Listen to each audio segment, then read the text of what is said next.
Études en France គឺដាក់សម្រាប់ចុះឈ្មោះរកសាលាទៅរៀនហើយនឹងបួកគឺសម្រាប់រកជំនួយឧបត្ថម្ភហិរញ្ញវត្ថុរបស់យើងកំឡុងពេលរៀននៅបារាំងគឺរឿងពីរហ្នឹងគឺផ្សេងគ្នាណា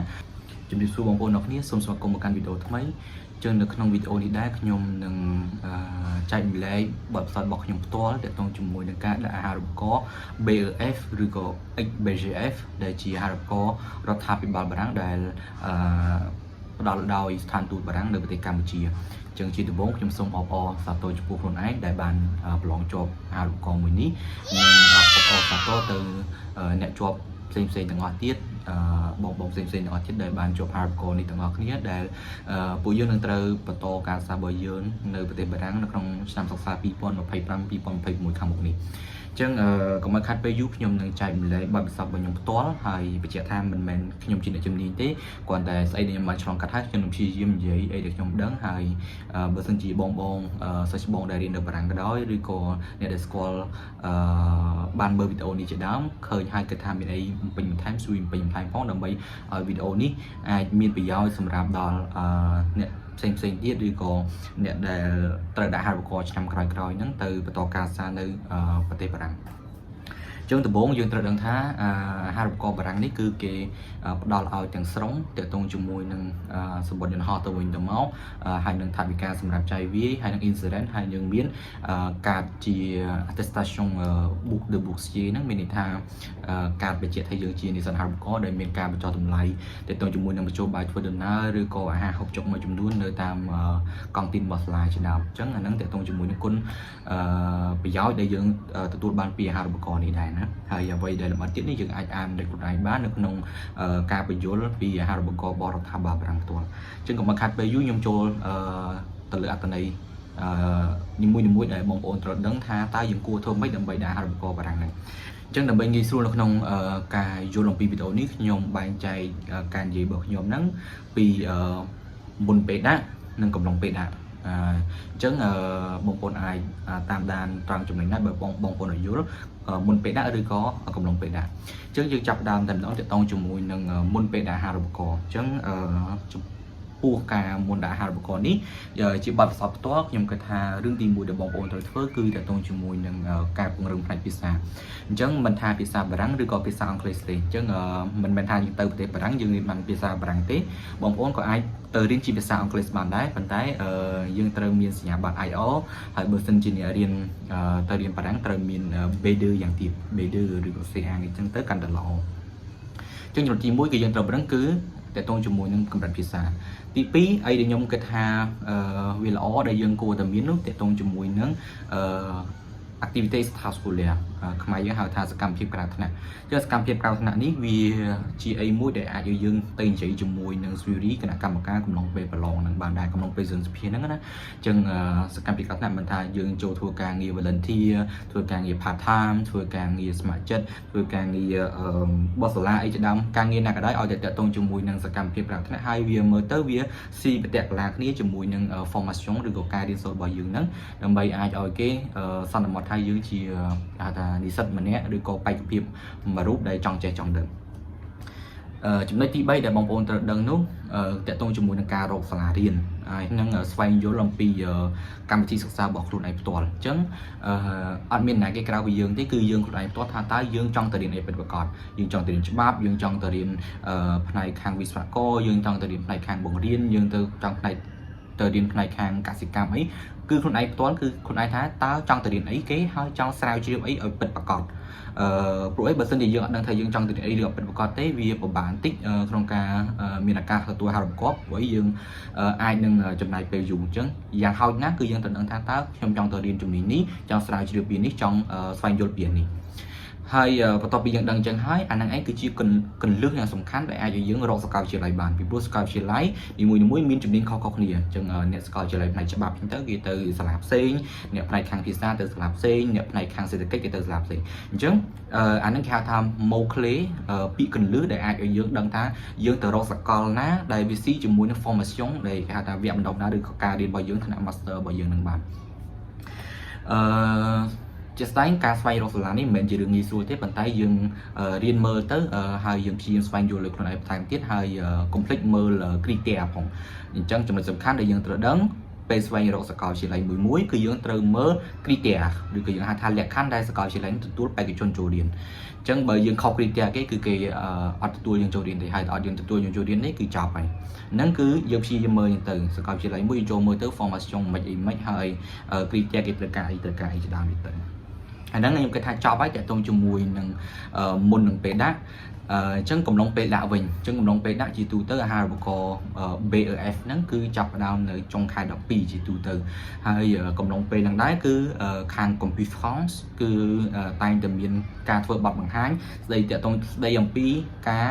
ដាក់ឬក៏របៀបក្នុងការដាក់ហ្នឹងដែរអញ្ចឹងបងប្អូនត្រូវតែតាមដាន page Computer France ឬក៏ page Ambassade de France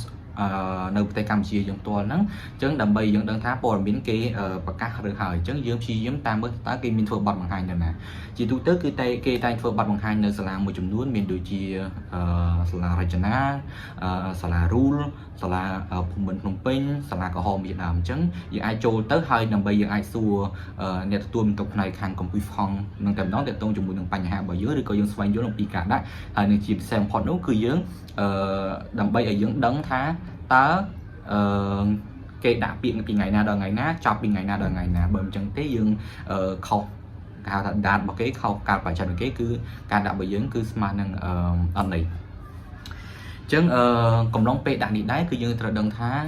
មានរឿងពីរដែលយើងត្រូវធ្វើក្នុងពេលតែមួយគឺទី1គឺយើងចុះឈ្មោះនៅក្នុង website មួយដែលឈ្មោះថា Etudes en France អញ្ចឹងយើងចូលទៅគឺយើងឃើញ Etudes en France ហ្នឹងអញ្ចឹងហេតុផលដែលយើងក្នុងការ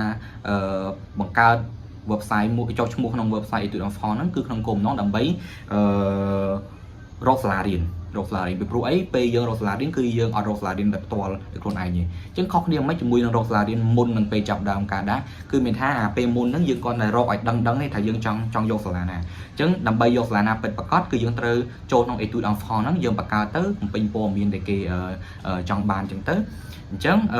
យើងបង្កើតកុងបានហើយយើងបង្កើត account មួយយើងបានហើយយើងត្រូវទៅបំពេញរឿងចំនួន2ទី1គឺតកតងជាមួយនឹងព័ត៌មានផ្ទាល់ខ្លួនរបស់យើងដែលគេចង់បានតកតងជាមួយនឹង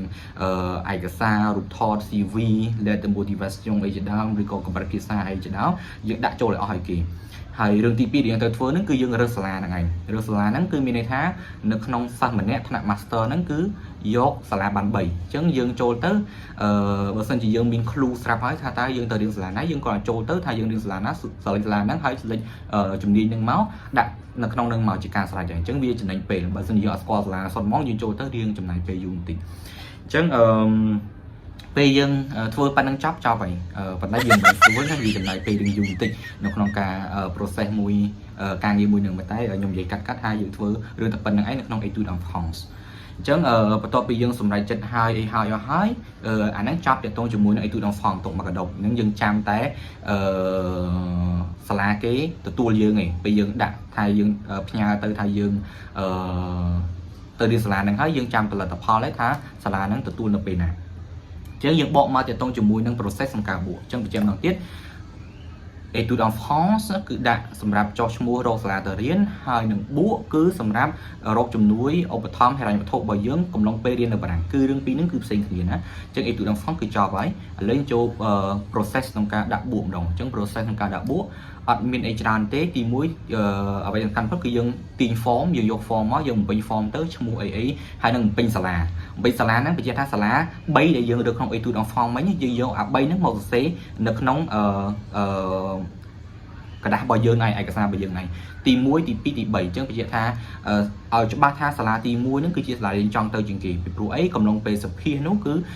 គេតែងតែសួរអំពីសាលាទី1ហ្នឹងឯងសាលាទី2ទី3ពីច្រើនគេសួរតិចតួចទេអញ្ចឹងគេសួរផ្លោតនៅសាលាទី1ឬក៏ formation ទី1ជាងគេហើយបន្តពីហ្នឹងទៀតមានឯកសារមួយចំនួនដែលយើងត្រូវរៀបចំមានដូចជា CV ហើយនឹង lettre de motivation អាហ្នឹងហៅថា cover letter ហ្នឹងអង់គ្លេសហ្នឹងគឺយើងនិយាយថាហេតុផលយើងចង់បានបួកឯនេះជាដើមហើយនឹងឯកសារដូចជាសញ្ញាបត្រដូចជាសញ្ញាបត្រភាសាបទពិសោធន៍ឬក៏ lettre de recommandation ហ្នឹងមានថាលិខិតបញ្ជាក់ពីគ្រូឬក៏បញ្ជាក់ពីកន្លែងការងារជាដើមទៅបានតែ2ស្លឹកឯងបើយើងជាសិស្សយើងយកពីសុំពីគ្រូមួយទៅហើយសុំពីកន្លែងការងារមួយទៀតទៅបើមិនយើងធ្វើការបើអ្នកធ្វើការគឺសុំពីមេយើងតែម្ដងទៅដើម្បីដាក់អាហារូបករណ៍មួយហ្នឹងឲ្យគេដឹងថាអូយើងពិតជាបុគ្គលិកឬក៏អ្នកធ្វើការនៅទីហ្នឹងមែនអ ចឹងបន្ទាប់ពីយើង process ហើយយើងផ្ញើទៅ email ដែលមានឈ្មោះថា Compute France នឹងដែរចឹងបន្ទាប់ពីយើងផ្ញើទៅហើយក្នុងរយៈពេលណាមួយខាង Compute France គាត់នឹងហៅយើងទៅសម្ភាសលើកទី1សម្ភាសលើកទី1ហ្នឹងមិនសូវជាសម្ភាសជ្រៅទេជាទូទៅគឺកោដៅទី2គឺកោដៅមាន2គឺទី1យើងទៅសម្ភាសយើងមិនអីទៅយើងចង់ទៅនេះគេហេតុផលអីទីទួចចឹងទៅហើយទី2គឺដើម្បី verify នៅព័ត៌មានរបស់យើងឲ្យច្បាស់ថាព័ត៌មានយើងត្រូវដើម្បីទៅបញ្ជាក់ណាគាត់សួរថាព័ត៌មានត្រូវអត់ឈ្មោះត្រូវអត់ទីកន្លែងកំណើតត្រូវអត់អីជាដើមទៅឯកសារត្រូវអត់ហើយសាលាដែលយើងដាក់ហ្នឹងគឺត្រូវអត់វាត្រូវជាមួយ criteria អត់បើអត់ទេគាត់នឹង recommend ឲ្យយើងបដូរបើមិនជាត្រូវហើយគឺគាត់គ្រីសហើយអញ្ចឹងរយៈពេលក្នុងការសម្ភាសលើកទី1ហ្នឹងប្រហែលជាខ្ទង់10នាទីអីទេមិនជាច្រើនទេហើយយើងសម្ភាសជាមួយនឹងកម្ពុជាហ្វ្រង់តែម្នាក់ទេអញ្ចឹងពេលសម្ភាសហើយគឺយើងចប់ហើយភាសលើកទី1ហ្នឹងអញ្ចឹងសម្ភាសលើកទី1ហ្នឹងចំណាយពេលប្រហែលខ្ទង់3ទៅ4ថ្ងៃយើងបានលទ្ធផលហើយអញ្ចឹងបញ្ជាក់ថាលើកទី1នេះរៀងស្រួលទេក៏ប៉ុន្តែក៏មានអ្នកធ្លាក់ដែរអញ្ចឹងដើម្បីឲ្យយើងដឹងដើម្បីឲ្យបេក្ខភាពរបស់យើងនឹងជាបេក្ខភាពដែលអាចជាប់បានអញ្ចឹងយើងត្រូវរក CV បានល្អ letter de motivation ឬក៏ហៅថា cover letter នឹងបានល្អហើយនឹងនិយាយបានល្អអញ្ចឹងអាហ្នឹងខ្ញុំនឹងព្យាយាមធ្វើវីដេអូដល់ឡែកមួយទៀតដើម្បីនិយាយពីរបៀបសរសេរអស់ហ្នឹងឬរបៀបនិយាយអីជាដើមហើយបន្ទាប់មកទៀតបន្ទាប់ពីចប់លើកទី1ហើយយើងចូលដល់លើកទី2អញ្ចឹងពេលលើកទី2ប្រសិនបើយើងជាប់គេថាលើកទី1ហ្នឹងគេនឹងផ្ញើ email មកយើងមួយដើម្បីបញ្ជាក់ថាយើងជាប់ហើយគេអបអរសាទរយើងនឹងគឺណាត់ថ្ងៃត្រូវទៅសម្ភាសលើកទី2គឺសម្ភាសលើកទី2នេះគឺសម្ភាសរៀងពិបាកបន្តិចយើងសម្ភាសជាមួយនឹងគណៈកម្មការ7ទៅ8រូបហើយពួកគាត់គឺសុទ្ធតែជាអ្នកជំនាញផ្នែកដែលយើងត្រូវទៅរៀនហ្នឹងឯងអញ្ចឹងមានថាគាត់នឹងសួរយើងលម្អិតតាក់ទងជាមួយនឹងថាតើយើងទៅរៀនអីគេយើងស្គាល់ពី formation អីខ្លះទៅរៀនឲ្យមកវិញជាដើមអាហ្នឹងគឺខ្ញុំនឹងព្យាយាមធ្វើវីដេអូមួយទៀតនៅវីដេអូក្រោយឬក៏បងប្អូនអាចឆាតសួរខ្ញុំបានតាក់ទងជាមួយចំណុចឡើងហ្នឹងខ្ញុំនឹងព្យាយាមឆ្លើយតាមអាចធ្វើទៅបានចឹងមិនខ្ញុំចេះគ្រប់ជំនាញទាំងអស់ទេខ្ញុំគាត់ដឹងថាគាត់អាចនឹងសួរពីលក្ខណៈមិនអីចឹងទៅយោងតាមបទពិសោធន៍ផ្ទាល់ខ្លួនដែលខ្ញុំបានឆ្លងកាត់ហើយចឹងបន្ទាប់ពីចប់សម្ភាសលើកទី2នេះគឺចប់ហើយដំណើរការបួករបស់យើងគឺចប់ហើយយើងរងចាំលទ្ធផល3សប្តាហ៍ទៅមួយខែជាទូទៅគឺកំឡុងប៉ុណ្្នឹងតែជាទូទៅមកគឺមួយខែដើម្បីទទួលបានលទ្ធផលហើយពេលទទួលលទ្ធផលនោះគឺគេនឹងផ្ញើ mail មកអញ្ចឹងហើយយើងបានទទួលលទ្ធផលហើយ resultat លទ្ធផលហ្នឹងក៏ចេញលក្ខណៈជាក់ស្ដែងតាមតារាងដែលផុសដោយ page ស្ថានទូតបារាំងផ្ទាល់ឬក៏ website របស់ស្ថានទូតបារាំងផ្ទាល់បញ្ជាក់ថាយើងទទួលបានអាហារូបករណ៍នឹងហើយក៏ប៉ុន្តែមកដល់ប៉ុណ្ណេះអានេះតាក់ទងជាមួយនឹង process ទេអញ្ចឹងពេលមកដល់ប៉ុណ្ណឹងហើយយើងអត់តន់ចប់ទេយើងអត់តន់ទៅបារាំងបានទេយើងនៅទៅសភាសំទោសយើងនៅទៅជួបជុំគ្នាគេហៅថាប្រជុំដើម្បីរៀបរាប់ប្រាប់យើងពីរបៀបទៅរៀននៅបារាំងតើតើជាមួយនឹងការដាក់ visa រក license អីចឹងអញ្ចឹងរឿង process ច្រើនទៀតដែលខ្ញុំនឹងចែកម្លេចពេលក្រោយអញ្ចឹងរហូតដល់ពេលនេះហើយខ្ញុំចែកម្លេចបានគឺការដាក់អាហារូបករណ៍ហើយនឹងទទួលលទ្ធផលអាហារូបករណ៍គឺប៉ុណ្្នឹងហើយអញ្ចឹងតើតើជាមួយនឹងរយៈពេលក្នុងការដាក់គឺយើងចំណាយពេលប្រហែលជាខ្ទង់6ខែអញ្ចឹងជាក់ស្ដែងឆ្នាំនេះគឺយើង process តាំងពីចុងខែ12រហូតដល់ដើមខែ5អញ្ចឹងខែ5ថ្ងៃទី12គឺជាថ្ងៃដែលចេញលទ្ធផលអាហារូបករណ៍ BEF ឆ្នាំ2025-2026អញ្ចឹង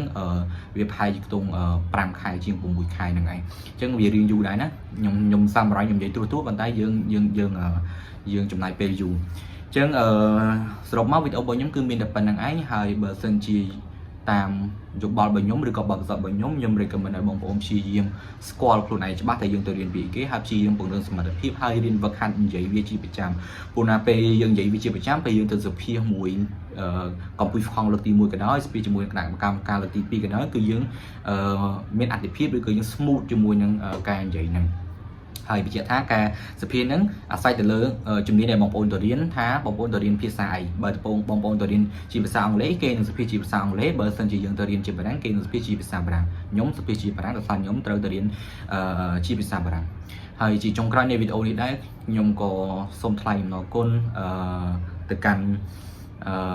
ម៉ាក់ប៉ាម៉ែប៉ារបស់ខ្ញុំផ្ទាល់តែម្ដងដែលគាត់បាន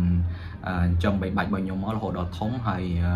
សូមអរគុណទៅកាន់លោកគ្រូអ្នកគ្រូដែលបានចែកម្លែកបទពិសោធន៍ឬក៏ណែនាំបង្រៀនរហូតដល់ខ្ញុំអាចមកដល់ចំណុចនេះសូមអរគុណទៅកាន់ កន្លែងការងារដែលបានផ្ដល់ឱកាសការងារឲ្យខ្ញុំធ្វើការ